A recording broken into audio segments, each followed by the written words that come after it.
The weakest characters in Genshin Impact, lore-wise. And this video feels a lot like having a loaded gun pointed at my head.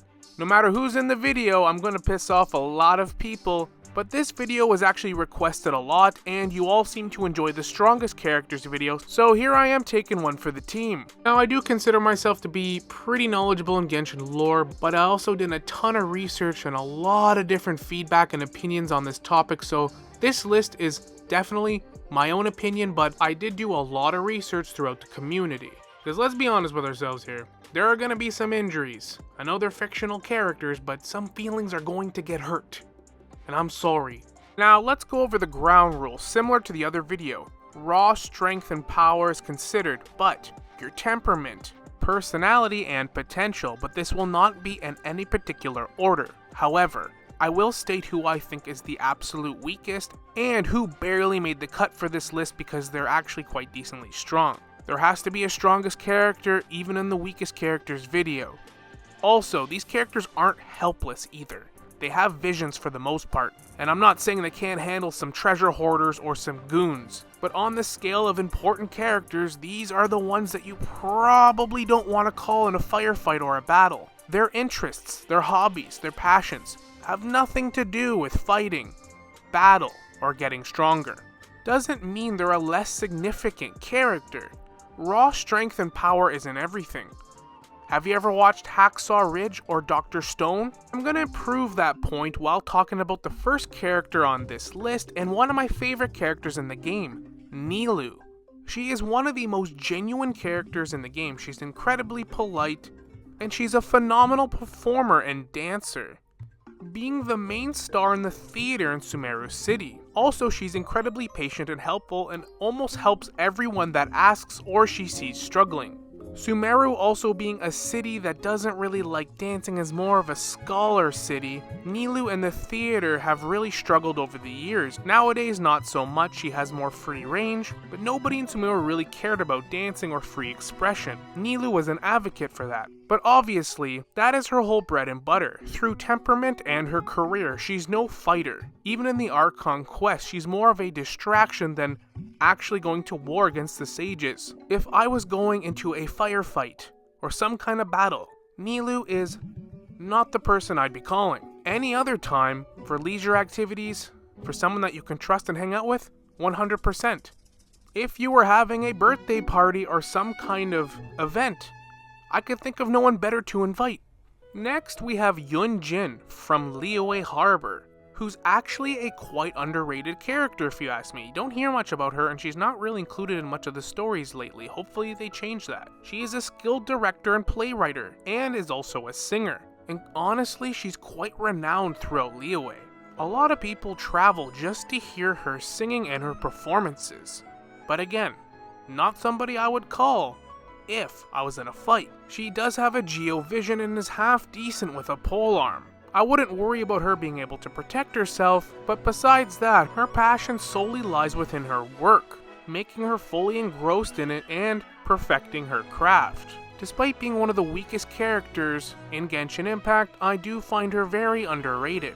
Charlotte is a journalist for the Steambird, and is extremely devoted to her work. And it's a good thing too, because people even outside of Fontaine rely on the Steambird and the scoops that she finds. Also, being from Fontaine in the Nation of Justice, her work is very important. And although she might not be a fighter, mostly taking pictures and trying to find the next story, it takes a lot of courage to put yourself in potentially dangerous situations in order to get that scoop. She's also quite used to traveling around in order to find these stories. So despite her not being among the strongest characters, she can still handle herself if she's traveling around looking for different news stories and scoops. Charlotte is also another very genuine and bubbly character. Doesn't really have much of a mean streak either. This next character I know is going to piss off quite a few people, but I can't find any reason to justify her not being in this video. However, I do think Chiori is probably the strongest of the weakest characters. She is famous and, dare I say, the best fashion designer from Inazuma, maybe even all of Teyvat for what we know, owning her own boutique in Fontaine. She permanently set up shop in Fontaine after the Vision Hunt decree started in Inazuma. And the reason I say that she's probably among the strongest of the weakest characters is because she is good with the blade, she's very blunt, straightforward, and doesn't take shit from nobody. She will even go out of her way to defend any one of her employees or one of her friends that's mistreated. If that means getting into a physical altercation, she doesn't hesitate or have a problem. And against some run-of-the-mill bandits or enemies throughout the overworld, I think she would absolutely decimate them. But in terms of her going against the best of the best, different soldiers, knights, warriors throughout Teyvat, well, I just don't think she hangs with them. But honestly, that's not what she's trying to do anyway. She's a fashion designer, and quite literally famous. So I don't think she would care less about being one of the stronger characters wherever she is. She also has a ton of good connections through her work, that if she ever did get into trouble, she'd have no problem finding someone that's willing to help or bail her out. This one actually kills me to put on here because Yoimiya is skilled with the bow, has her pyro vision, and is an excellent marksman with her bow. Like, she's got insane accuracy. And even as a fighter on certain missions, quests, she would be useful as a fighter herself, but in comparison to most of the roster or even other characters in the game, she's not a fighter. She is, however, one of the most genuine, upbeat, breath of fresh air, and loved characters in Inazuma. That's a fact. And she likes to create fun. She creates fireworks. She's also loved by the youth in Inazuma, wanting to keep them happy and out of trouble as well, even going to great lengths to protect them if they get into trouble. And during the Vision Hunt decree, it was pretty bleak in Inazuma, and Yoimiya went out of her way to make sure the children were protected from that grim reality that they were in. And like her father, she's devoted to the family business. Making sure that customers are always happy is her priority, and that is her whole life, besides maybe wanting to travel a little bit from time to time. Similar to Chiori, she's probably at the top end of this list, meaning that she barely made the cut to be one of the weaker characters, but I can't justify not putting her in here. Just as a comparison, somebody like Kujo Sara that's also in Inazuma City is way more powerful, and she didn't even make the strongest characters list. She's a powerful yokai lieutenant, pretty much the leader of the shogunate army, as a leader and fought in many wars and battles, trained in hunting down enemies or fugitives, and is a yokai, so she has superhuman abilities. Yoimiya just can't compare to people like that. Even somebody like Kokomi, who has a very docile demeanor, is the leader of the rebellion during the Vision Hunt decree and also has fought in many battles and wars. So although I love Yoimiya and it kills me to put her in this video, I don't have a choice. If she were to join the military, however, and get the training, I'm sure that would change in no time. The next character in this video is Mika from the Knights of Avonius in Mondstadt. Works under Eula in the reconnaissance company, and although he is a knight with the knight's training, he's super timid and hesitant to the point where even the other knights wonder why he's a knight. He has no combat feats, very little experience in any fighting, but the reason he's part of the Knights of Avonius and has one of the most important jobs is because he's a surveyor. He surveys the land, making sure all the maps in Mondstadt and all their routes are up to date, so when they're delegating different tasks and different assignments, they know exactly the land, the scope, and the terrain. Mika's role is actually insanely important, so much so that Varka and Jean both notice his talent. He might not be a warrior in what he's known for, but his job is vital to the Knights of Avonius and their duties. Another great example of somebody that might not be necessarily strong, but what they are good at is almost in a way more important. Like, say what you will about Mika, but without him, Klee could go fishing or just kind of run off throwing her bomb and terraforming all of Mondstadt in one day. And guess what? He's the one that records every time she does that, so the knights have an up-to-date map on where the hell they're going. They would be screwed without him. Staying in Mondstadt, let's talk about Barbara, who is, I think, the second weakest character in this entire video. Yeah, she does have a hydro element, and I do think she could handle herself if there was a couple treasure hoarders that were trying to mug her or something. And she is more or less the polar opposite of her bigger sister and the acting grandmaster Jean. She's incredibly timid and shy, doesn't like to put you on the spot, and is incredibly dedicated to her work within the church. But she is, however, an insanely gifted nurse, using her hydro powers to help wounded soldiers of the Knights of Avonius is vital to the organization and to Mondstadt. Again, Without Barbara, life in Mondstadt would be a pain, and you would face a lot more risk going out on your patrols, fighting back the Abyss, or fighting different monster camps that are causing trouble. Barbara wants to help people, heal people, and make them happy. Fighting or being powerful is like the opposite that she would ever want to do. So I do think she is the second weakest character in the video. That's just my opinion. There's one other that we're going to get to that tops her, and that actually might surprise some of you.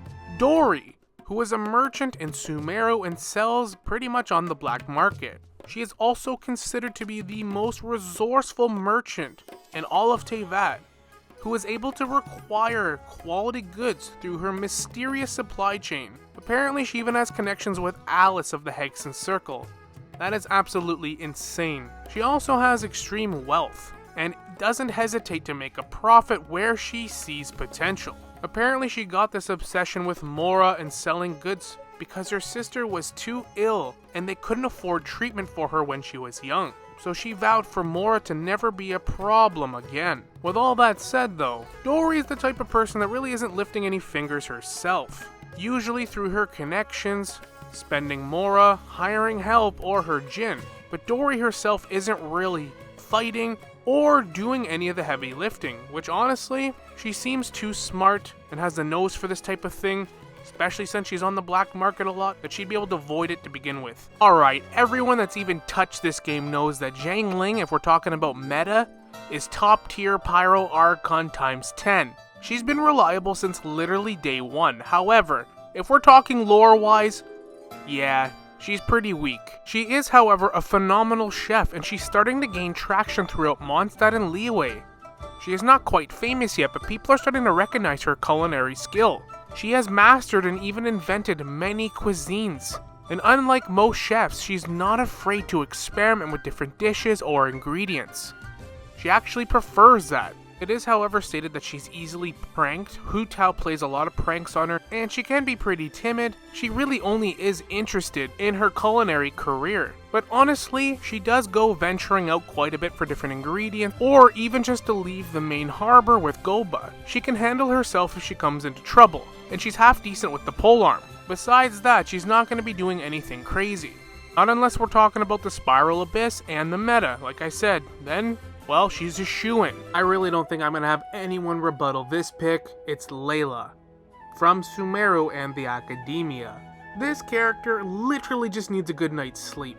She's highly devoted to her studies, but this has also left her paranoid and sleep-deprived. Severely sleep-deprived. How on earth is she winning any fights at this point? She also has the most lax demeanor I've ever seen out of any character in this game.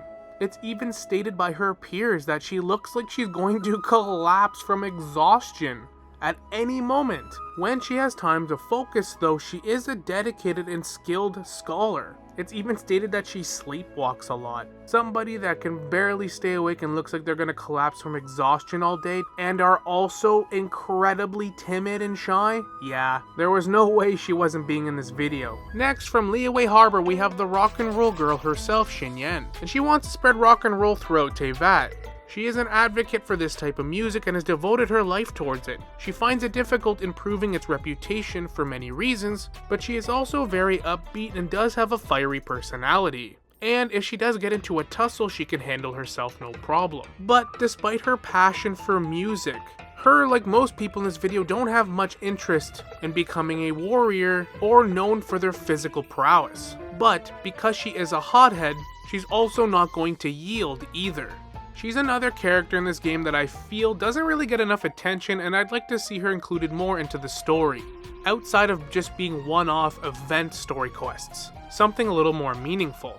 Faruzan, for a lot of the same reasons as Layla. She's obviously not nearly as sleep-deprived, but she's mostly just engrossed into her research, her studies, being a scholar among the Sumeru Academia. It is said that she's also incredibly knowledgeable in machine mechanics and ancient texts and language, and most of her time is dedicated to this research and different theses she writes for the Academia. Anyone in university watching this video, I'm sure, can relate. How do you got time to be the next MMA champion when your head is buried in the books and your professor's burying you with assignments? non-stop. Really can't be helped, but honestly, if she sticks to her studies and it all pays off, Faruzan will have the last laugh. Now, I kind of feel like it's a cop-out to even include Diona because she's a literal child.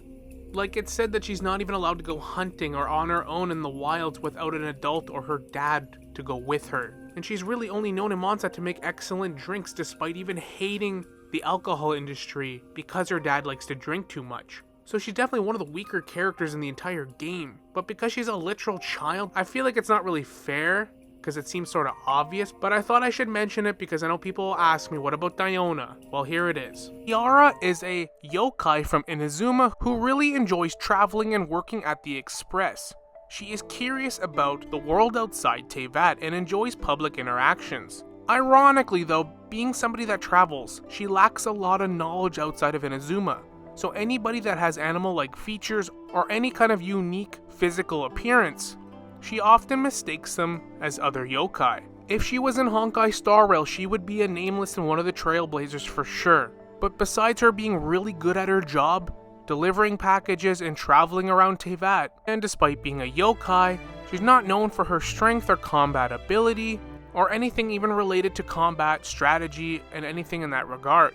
She has, however, made a lot of connections through her travels, so if you did pick a fight with her, she may not be the best to stick up for herself, but she has a lot of friends that are willing to back her up, so you better be ready. Sigewinne, in my opinion, is a less weaker version of Barbara. She's much more practical, level-headed, less timid, and she's used to working side by side with Wriothesley in the fortress of Meropide, where literal criminals and convicts are held, so she's used to being in an atmosphere with intimidating people. She is also a Melusine, which gives her a longer life than usual.